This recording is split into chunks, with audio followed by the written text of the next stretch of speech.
ठीक है, कंपटीशन बहुत खतरनाक है। मेरे लाइब्रेरी में जहां मैं रहता हूँ ना, बच्चे आते हैं, ठीक है, इतने खतरनाक बच्चे हैं, रात रात भर लाइब्रेरी में रुक के पढ़ते हैं। उनको फर्क नहीं है दुनियादारी से, उनके मोबाइल में रिचार्ज है कि नहीं है कोई फर्क नहीं पड़ता, डिस्प्ले फूटा है नहीं फूटा कोई फर्क नहीं पड़ता, बाल में कंघी हुई है नहीं हुई है कोई फर्क नहीं पड़ता। वो अपने मम्मी पापा के सपने पूरे करने हैं, आपको अपने सपने पूरे करने हैं, बस जीवन में इससे ज्यादा कुछ मत टारगेट बनाओ। ठीक है, आपको इतना ध्यान रखना है, बस भाई सुबह उठेंगे, पढ़ेंगे पढ़ेंगे पढ़ेंगे, कुछ भी हो जाए पढ़ेंगे। वो जिल्लत भरी जिंदगी फिर से नहीं जीनी भाई कि 200 रुपए की शर्ट के लिए भी सोचना पड़ता हो। Discipline is the bridge between goals and accomplishment. Discipline जो है एक क्या है, आपको ब्रिज है किसके बीच, गोल और अकम्प्लिशमेंट के बीच। अगर आप जीवन में कोई गोल बनाना चाहते हैं, कोई कुछ अकम्प्लिश करना चाहते हैं, कुछ लाइफ में आपका एक सर्टेन एम है ना, तो आपको डिसिप्लिन रखना पड़ेगा। इस बात को ध्यान रखिए। आपको रोज सुबह उठकर, मैं बार बार बोलता हूँ कि आप सभी स्टूडेंट प्यारे बच्चों, आप रोज सुबह उठकर टारगेट बनाओ कि आज मुझे पढ़ना है, आज सुबह उठते मुझे पढ़ना है, आज मुझे 10 घंटे का टारगेट बना लो, 8 घंटे का टारगेट बना लो, 6 घंटे का टारगेट बना लो, कि नहीं इससे कम तो होगा ही नहीं।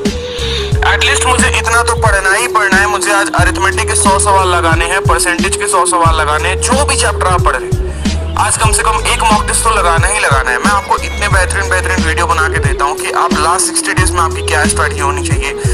अगर आपको आगे बढ़ना है तो थोड़ा अपने अंदर डिसिप्लिन लाना पड़ेगा। आपको अपने आप को पुशअप करने के लिए अपने ही लिए कुछ नियम सेट करने पड़ेंगे, अपने टारगेट सेट करने पड़ेंगे। प्यारे दोस्तों, इतना ध्यान रखो लाइफ में। जिस पर्सन ने अपने आप को थोड़ा सा कष्ट नहीं दिया ना, मैं बार बार एक वर्ड बोलता हूँ कि टॉपर्स के जो होते हैं ना, हमेशा एक बात ध्यान रखना, एक चीज बड़ी कॉमन होती है, वो कंफर्ट जोन।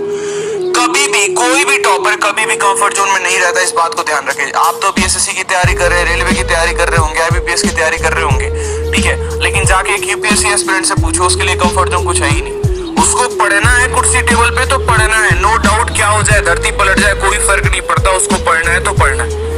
आपको ऐसा बनाना पड़ेगा, अपने लिए सर्टेन रूल्स बनाने पड़ेंगे, इस बात को ध्यान रखो। भीड़ बहुत है, करोड़ों की भीड़ है, लाख लोग पेपर देने जाते हैं, 1000 का सिलेक्शन होता है। रेशियो देख लो कितना खतरनाक है।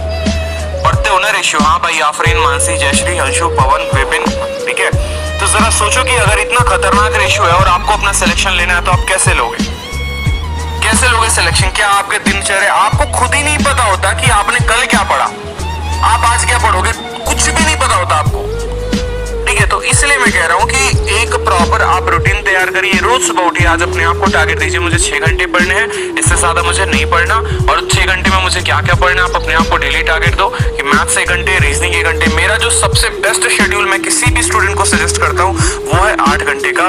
1 घंटे वोकैब, 1 घंटे करंट, 2 घंटे मैथ, 2 घंटे इंग्लिश, 2 घंटे जीएस। सबसे बेहतरीन जो है ये कॉम्बिनेशन है। रीजनिंग उसके अलावा हो गए, मॉक टेस्ट उसके अलावा हो गए। ये 8 घंटे 9 घंटे का जो कॉम्बिनेशन है वो बड़ा खतरनाक है। आप ऐसे पढ़ाई करो, मैं गारंटी